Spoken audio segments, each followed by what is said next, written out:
SIR এর কাজের পর এবার বুথ লেভেল অফিসারদের নতুন দায়িত্ব দিল নির্বাচন কমিশন। বিএলওরা বয়স্ক বিশেষভাবে সক্ষমদের ভোট নিতে যাবেন বাড়ি বাড়ি।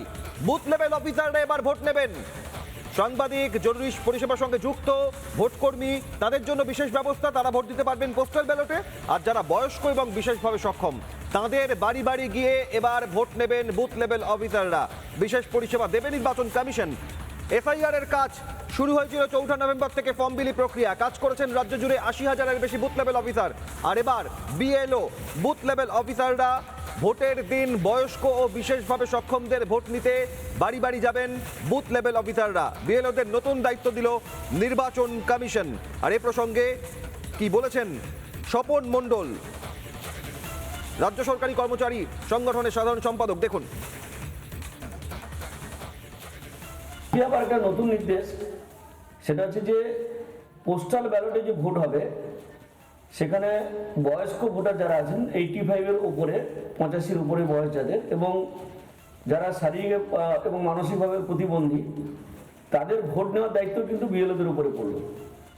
এর আগে যেটা হতো সেটা সাধারণত পোলিং পার্সোনাল, বিশেষভাবে নিয়োজিত পোলিং পার্সোনাল, তাদেরকে দিয়ে এই ভোটগুলো করানো হতো, কিন্তু এবারে বিএলওদের উপরে দায়িত্ব দেওয়া হলো।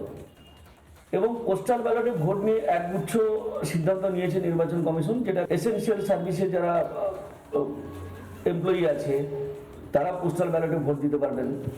পোলিং পার্সোনাল যারা আছেন, মানে প্রিজাইডিং অফিসার থেকে P1 P2 এর যারা আছেন, তাদের কিন্তু ওই একটা নির্দিষ্ট কেন্দ্রে যেখানে ব্যবস্থা করা হবে সেখানে গিয়ে ভোটটা দিতে হবে। নির্বাচন কমিশনের এই যে পদক্ষেপ, সেই পদক্ষেপকে আমরা স্বাগত জানাচ্ছি। অত্যন্ত গুরুত্বপূর্ণ, এবার বুথ লেভেল অফিসাররা তারা বয়স্ক বিশেষভাবে সক্ষমদের ভোট নিতে যাবেন। বিএলওদের নতুন দায়িত্ব দিল নির্বাচন কমিশন। সব মিলিয়ে কথা বলবো সহকর্মী অনুপম পাত্রের সঙ্গে। অতীতে বিভিন্ন ক্ষেত্রে পঞ্চায়েত, পুরসভা, লোকসভা, বিধানসভা ভোটে দেখা গিয়েছে বিভিন্ন দলের ক্যাডাররা ভ্যানে করে, রিকশায় করে বিভিন্নভাবে বয়স্ক মানুষদের একেবারে ভোট কেন্দ্র অবধি নিয়ে যেতেন এবং তারা মনে করতেন যে এই ভোট কেন্দ্র পর্যন্ত নিয়ে যেতে পারলে আমাদের পক্ষে পড়বে। বয়স্কদের ক্ষেত্রে, বিশেষভাবে সক্ষমদের ক্ষেত্রে বা সরাসরি কমিশনের এই গাইডলাইন, নির্দেশ কি আছে অনুপম?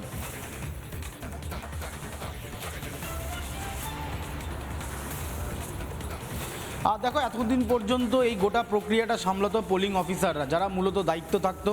তাদেরকেই এটা বলা থাকতো যে সিনিয়র সিটিজেন যারা ভোট কেন্দ্রে আসতে পারছেন না, অথবা যারা শারীরিকভাবে অক্ষম, যারা ভোট কেন্দ্রে এসে ভোটটা দিতে পারবেন না, তাদের ভোটটা কিভাবে নেওয়া যায় সেটা সাধারণত পোলিং অফিসাররাই দেখতো। কিন্তু কমিশন যে নির্দেশ জারি করেছে তাতে দেখা যাচ্ছে এই প্রক্রিয়ায় এবার কাজ করবেন বিএলওরা।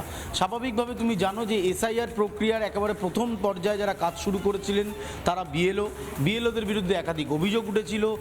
সেই বিএলওদেরকেই এবার এই প্রক্রিয়ার মধ্যে অন্তর্ভুক্ত করলো নির্বাচন কমিশন, এবং এটা কমিশনেরই নির্দেশিকা। এবং বিএলওরাই আগামী দিনে, অর্থাৎ ভোটের দিন এবং ভোটের পরে তারা কিন্তু মূলত এইটা করবে, এমনটাই কিন্তু জানা যাচ্ছে। ফলে সব মিলিয়ে তোমায় জানাবো যে এই নির্দেশিকা জারি করা হয়েছে, যেটায় পোলিং অফিসাররা তো এতদিন ধরে করে আসছিলেন, কিন্তু সেটা এবার বিএলওরা করবে, এমনই নির্দেশিকা জারি হয়েছে। একেবারেই সঙ্গে থাকা অনুপম। বুথ লেভেল অফিসাররা এবার বয়স্ক এবং বিশেষভাবে সক্ষম যারা, তাদের ভোট গ্রহণের দায়িত্ব, কমিশনের নির্দেশ। এর আগে পোলিং অফিসাররা এই ভোট গ্রহণ প্রক্রিয়ার দায়িত্ব সামলাতেন এবং অনেক ক্ষেত্রেই স্বাভাবিক ছবি গ্রাম বাংলায়, মফস্বলে, জেলায় যে বয়স্ক মানুষদের বিভিন্নভাবে হ্যান্ড রিক্সা করে বুথ পর্যন্ত নিয়ে যাওয়ার চেষ্টা বিভিন্ন রাজনৈতিক দলের ক্যাডাররা করতেন, সেটাও মানুষের চোখে পড়েছে। আর এবার সরাসরি কমিশন এ বিষয়ে দায়িত্ব দিয়েছে বিএলওদের। এ প্রসঙ্গে কি বলেছেন বিজেপি নেতা সজল ঘোষ, কি বলেছেন বর্ষিয়ান কংগ্রেস নেতা অধীর রঞ্জন চৌধুরী, দেখুন।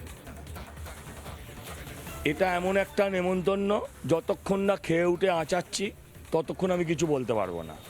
4 তারিখে বলবো, হয় নির্বাচন কমিশন জিন্দাবাদ, নয় নির্বাচন কমিশন অমর রাহে।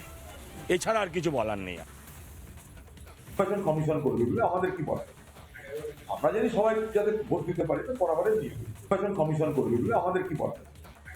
আমরা জানি সবাই যাতে ভোট দিতে পারে তো বরাবরের নিয়ম। নানা ধরনের কন্টেন্ট দেখার জন্য লাইক করুন, শেয়ার করুন আমাদের ফেসবুক পেজ, সাবস্ক্রাইব করুন আমাদের ইউটিউব চ্যানেল। পাশাপাশি অন্যান্য ব্রেকিং নিউজের জন্য অবশ্যই চোখ রাখুন রিপাবলিক বাংলায়।